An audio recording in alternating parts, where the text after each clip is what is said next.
students, I am Dr. Swati Gupta and today I am going to explain Carnot's duopoly model. Duopoly market किसे कहते हैं? Duopoly market वो situation है जहां पर किसी प्रोडक्ट की सप्लाई पर केवल 2 सेलर्स का कंट्रोल होता है, क्योंकि नई फर्म इजीली इस मार्केट में एंटर नहीं कर सकती हैं। उनके लिए बहुत सारे बैरियर्स लगे होते हैं, जिस वजह से 2 सेलर प्रोडक्ट को पूरी तरह से, उसकी सप्लाई को पूरी तरह से अपने कंट्रोल में रखते हैं। ड्यूपोली का मॉडल सबसे पहले 1838 में फ्रेंच इकोनॉमिस्ट ए कार्नोट ने दिया था। उनके अनुसार ड्यूपोली में 2 सेलर होते हैं जो होमोजीनियस प्रोडक्ट को सेल करते हैं। पहले इसकी एजम्पशंस देख लेते हैं। First, there are 2 independent sellers who produce and sell a homogeneous product. Carnot gave the example of mineral water. Carnot के अनुसार ड्यूपोली मार्केट में 2 सेलर होते हैं जो किसी प्रोडक्ट को प्रोड्यूस करते हैं और उसको सेल करते हैं, और ये 2 प्रोडक्ट होमोजीनियस होता है, आइडेंटिकल होता है। इसमें उन्होंने मिनरल वाटर का एग्जाम्पल दिया है। नेक्स्ट है, the total output must be sold out being perishable and non storable. Carnot के अनुसार जितना भी प्रोडक्शन हो रहा है वो पूरा का पूरा सेल हो जाना चाहिए, उसका कुछ भी स्टॉक बचना नहीं चाहिए। नेक्स्ट है, the number of buyers is large. इसमें सेलर तो केवल 2 होते हैं, लेकिन बायर्स की संख्या बहुत ज्यादा होती है। नेक्स्ट है, each seller knows the demand curve for the product, moreover the market demand for the product is assumed to be linear. इसमें प्रत्येक सेलर को यह पता होता है कि मार्केट में किसी प्रोडक्ट की डिमांड कितनी है, उसका डिमांड कर्व क्या है। इसलिए कार्नोट के मॉडल में डिमांड कर्व लीनियर है, एक स्ट्रेट लाइन होता है। नेक्स्ट है, it is based on the assumption of zero cost of production. Carnot का model zero cost of production पर बेस्ड है। कार्नोट ने सिंप्लिसिटी के लिए यह एज्यूम कर लिया है कि किसी भी प्रोडक्ट को बनाने में जो कॉस्ट आती है वो 0 होती है, और जब टोटल कॉस्ट 0 होती है तो मार्जिनल कॉस्ट भी 0 होगी। नेक्स्ट है, each seller decides about the quantity he wants to produce. इसमें प्रत्येक सेलर को कितनी क्वांटिटी प्रोड्यूस करनी है, कितना आउटपुट प्रोड्यूस करना है, यह वो सेलर डिसाइड करता है। नेक्स्ट है, each seller takes the supply of his rival as constant. इसमें यह एज्यूम करके चला गया है कि प्रत्येक सेलर को यह पता होता है कि दूसरा सेलर अपनी सप्लाई को कांस्टेंट रखेगा, उसमें कोई भी चेंज नहीं करेगा, अपने आउटपुट में कोई भी चेंज नहीं करेगा, और इस बेस पर वो अपने आउटपुट की क्वांटिटी को चेंज करता रहता है और एज्यूम करता है कि मैं अपनी आउटपुट में कितना भी चेंज कर लूं, लेकिन दूसरा फर्म या दूसरा सेलर अपने आउटपुट को कांस्टेंट ही रखेगा। नेक्स्ट है, each seller decides it's level of output independently. दोनों सेलर पूरी तरह से इंडिपेंडेंटली काम करते हैं, उनमें कोई भी म्यूचुअल एग्रीमेंट नहीं होता है, दोनों सेपरेटली अपने आउटपुट की क्वांटिटी को डिसाइड करते हैं। नेक्स्ट है, neither of them fixes the price for his product, but each accepts the market demand price at which the product can be sold. दोनों सेलर केवल अपने आउटपुट को एडजस्ट कर सकते हैं, वो प्राइस को फिक्स नहीं कर सकते हैं। मार्केट में जो भी प्राइस डिमांड प्राइस के अकॉर्डिंग फिक्स हुआ है, उसी प्राइस पर प्रत्येक सेलर को अपना आउटपुट सेल करना होता है। नेक्स्ट है each seller aims at obtaining the maximum net revenue. प्रत्येक seller maximum net profit gain करना चाहता है और मैक्सिमम नेट प्रॉफिट गेन करने के लिए वो अपनी आउटपुट को एडजस्ट करता है, क्योंकि वो प्राइस को एडजस्ट नहीं कर सकता है, वो सिर्फ आउटपुट को ही एडजस्ट कर सकता है। अब इसका मॉडल समझते हैं। इसमें कॉर्नोट ने यह माना है कि प्रत्येक फर्म जितनी भी मार्केट में टोटल डिमांड होती है उसका हाफ प्रोडक्शन करेगी। हम ये मानकर चलते हैं कि मार्केट में मिनरल वाटर की टोटल डिमांड 200 है, ठीक है, ईच फर्म। और अभी हम ये मानकर चल रहे हैं कि स्टार्टिंग में सिर्फ फर्म ए मिनरल वाटर की सप्लाई कर रही है, तो फर्म ए कितना प्रोडक्शन करेगी, क्योंकि उसे हाफ प्रोडक्शन करना है। तो इस सिचुएशन में फर्म ए केवल 100 मिनरल वाटर की सप्लाई करेगी, ठीक है। इसका डायग्राम देखिए, एक बार अलग से भी बना देती हूं ताकि आपको अच्छे से समझ में आ जाए। ओ एक्स पर आउटपुट दिखाया गया है, ओ वाई पर प्राइस है,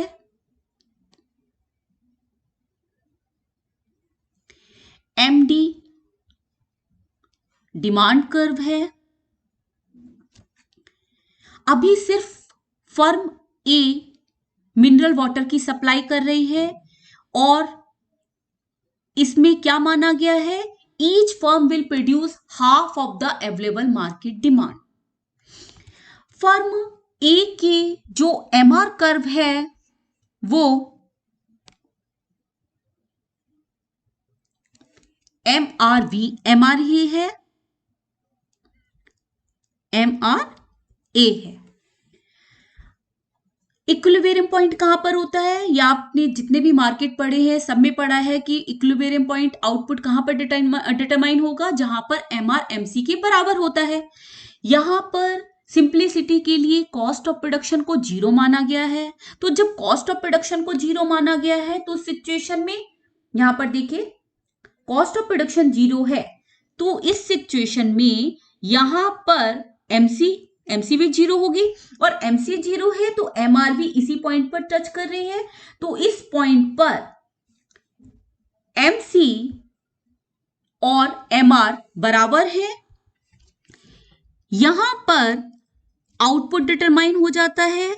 फर्म ओ एन प्रोडक्शन कर रही है, फर्म ए ओ एन प्रोडक्शन कर रही है और उसका प्राइस ओपी है, ठीक है, ओपी है या के एन है। ओ एन सप्लाई जब फर्म ए कर रही है तो उस सिचुएशन में उसका टोटल प्रॉफिट ओ एन के पी है, ओ एन के पी है, ठीक है। अब फर्म बी मार्केट में आ जाती है। फर्म बी को पता है कि फर्म ए जो ओ एन आउटपुट सप्लाई कर रही है उसको वो कांस्टेंट रखेगी, उसमें कोई भी चेंज नहीं करेगी। तो फर्म बी का नया डिमांड कर्व क्या बन जाता है, के डी। फर्म ए जब आउटपुट कर रही थी तो उसका डिमांड कर्व था एमडी। अब एम के ये फर्म ए ने ले लिया है। उस सिचुएशन में फर्म बी का जो डिमांड कर्व बचा है वो कितना बचेगा, के डी। फर्म बी का डिमांड कर्व के डी है तो उसकी एमआर भी नहीं बनेगी। इस सिचुएशन में फर्म बी, ये फर्म बी का डिमांड कर्व है, उसका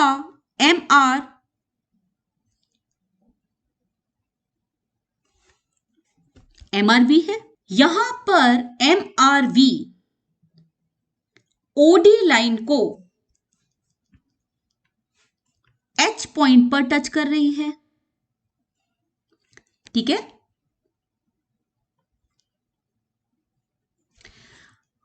फर्म बी NH प्रोडक्शन कर रही है।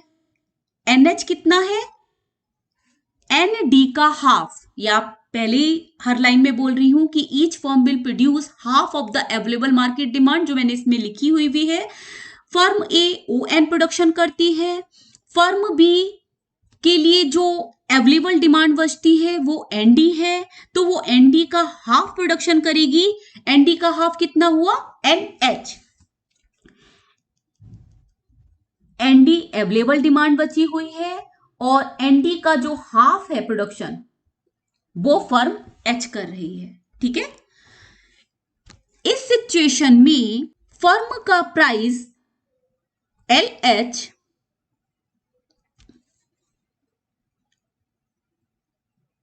या OP2 हो जाता है, ठीक है। यहां तक समझ में आ गया। जब फर्म ए थी वो ON प्रोडक्शन कर रही थी, फर्म का प्राइस OP था।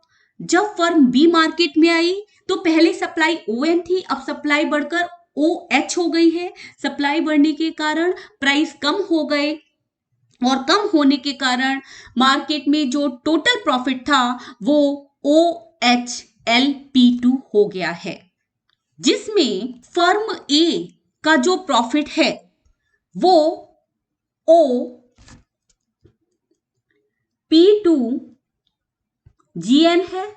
ये पूरा फर्म ए का प्रॉफिट आया है। और फर्म बी का जो प्रॉफिट है वो GLNH है, ठीक है। पहले फर्म ए का प्रॉफिट ONKP था, अब फर्म बी के आ जाने से उसका प्रॉफिट गिरकर ONGP2 हो गया है। इस सिचुएशन में फर्म ए को जो नेट प्रॉफिट है वो कम हो रहा है और फर्म अपने आउटपुट को फिर से एडजस्ट करेगी, अपने आउटपुट को कम करेगी। अब अपने आउटपुट को फर्म कैसे कम करेगी ये आप देखिए। फर्म ए और फर्म बी दो फर्म हैं। स्टार्टिंग में सिर्फ फर्म ए मिनरल वाटर का प्रोडक्शन कर रही थी। उस समय हमने एज्यूम करके चले थे कि टोटल 200 मिनरल वाटर की डिमांड हो रही है और फर्म ए की मोनो उस समय सिर्फ आउटपुट कर रही थी, तो वो उसका हाफ 100 सप्लाई करेगी।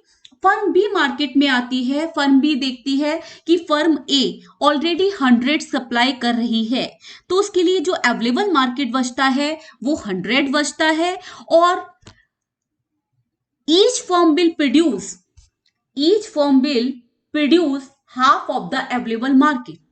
इस सिचुएशन में फर्म के लिए जो अवेलेबल मार्केट बचा है वो 100 बचा है। 200 माइनस 100 फॉर्मूला क्या है? Total demand minus opposite firms current supply.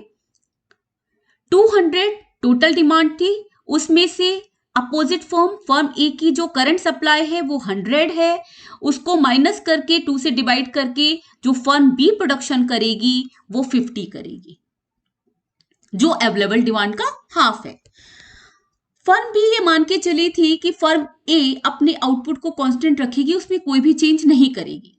लेकिन जब फर्म बी का प्रॉफिट कम हो गया तो फर्म बी ने अपने आउटपुट को फिर से एडजस्ट करना चाहा और अपने आउटपुट को वो किस तरह से एडजस्ट करेगी? फॉर्मूला दोनों फर्म के लिए सेम है, half total demand minus opposite firms current supply. Half 200 total demand है, फर्म बी 50 प्रोडक्शन कर रही है। जब इसको सॉल्व किया तो 75 आया, तो फर्म ए पहले 100 प्रोडक्शन कर रही थी, अब फर्म बी के आ जाने से उसने अपना प्रोडक्शन कम करके 75 कर दिया। वो ये एज्यूम करके चली कि फर्म बी अपने आउटपुट को कांस्टेंट रखेगी, उसमें कोई भी चेंज नहीं करेगी। लेकिन फर्म बी ने देखा कि फर्म बी अपने आउटपुट को कम कर रही है, तो अब फर्म बी के पास चांस है अपना प्रोडक्शन बढ़ाने का। अब वो अपना प्रोडक्शन कैसे बढ़ाएगी? सेम फॉर्मूला है, half total demand minus opposite firms current supply. Current supply 75 है, सॉल्व करने पर कितना आया? 62.5। फर्म बी ने जब अपना प्रोडक्शन बढ़ाया तो फिर फर्म ए ने अपने नेट प्रॉफिट को बढ़ाने के लिए आउटपुट को फिर से कम किया, फिर से एडजस्ट किया। एडजस्ट का फॉर्मूला फिर से सेम है, current supply minus opposite firms total demand minus opposite firms current supply. Solve करने पर 68.75 आया। फिर से फर्म बी ने रिएक्शन किया, अपने आउटपुट को उसने एडजस्ट किया तो उसका 65.62 आया। फिर इस तरह से दोनों ही फर्म ए अपने प्रोडक्शन को कम करती जाती है और फर्म बी अपने प्रोडक्शन को बढ़ाती जाती है। किस हिसाब से कम करती है और किस हिसाब से बढ़ाती है? फॉर्मूला सेम रहेगा, half total demand minus opposite firms current supply. ये दोनों अपने आउटपुट को तब तक एडजस्ट करते रहते हैं जब तक दोनों का आउटपुट बराबर ना हो जाए। जब दोनों का आउटपुट बराबर हो जाता है तो वहां पर वो दोनों अपने आउटपुट को फिक्स कर देते हैं और इस सिचुएशन में फर्म ए 1/3 प्रोडक्शन करती है और फर्म बी भी 1/3 प्रोडक्शन करती है। दोनों का प्रोडक्शन इक्वल हो जाता है। फर्म ए मतलब दो फर्म है और प्रत्येक फर्म कितना प्रोडक्शन कर रही है, इसके लिए एक फॉर्मूला है,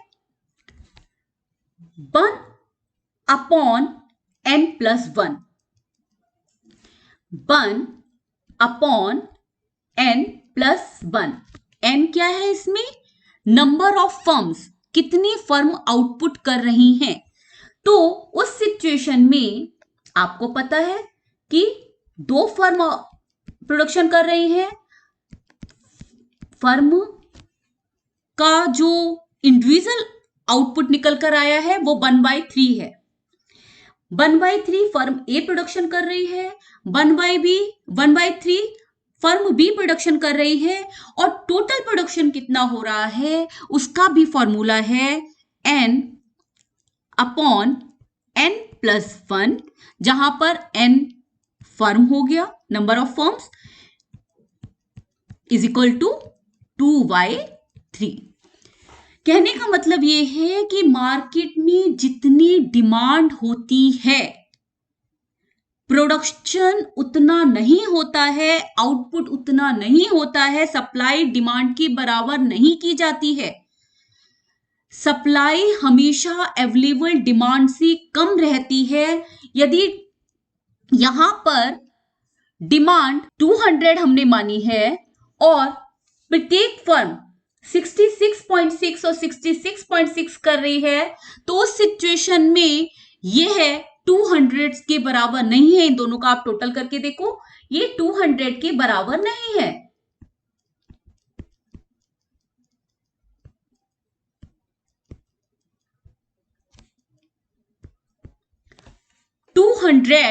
का 2/3 निकल कर आ रहा है। सप्लाई हमेशा डिमांड से कम रहेगी। जितनी डिमांड है उतनी सप्लाई नहीं होगी, उससे कम रहेगी। और कितना प्रोडक्शन हो रहा है या कितनी सप्लाई हो रही है उसका फॉर्मूला है n/n+1 और एक फर्म कितना प्रोडक्शन कर रही है उसका फॉर्मूला है 1/n+1। ठीक है, अब आगे बढ़ते हैं। इस सिचुएशन में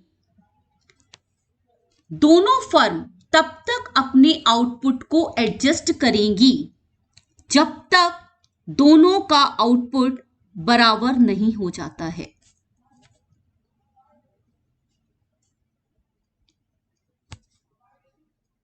ठीक है, इस सिचुएशन में मार्केट का प्राइस P1 हो जाता है और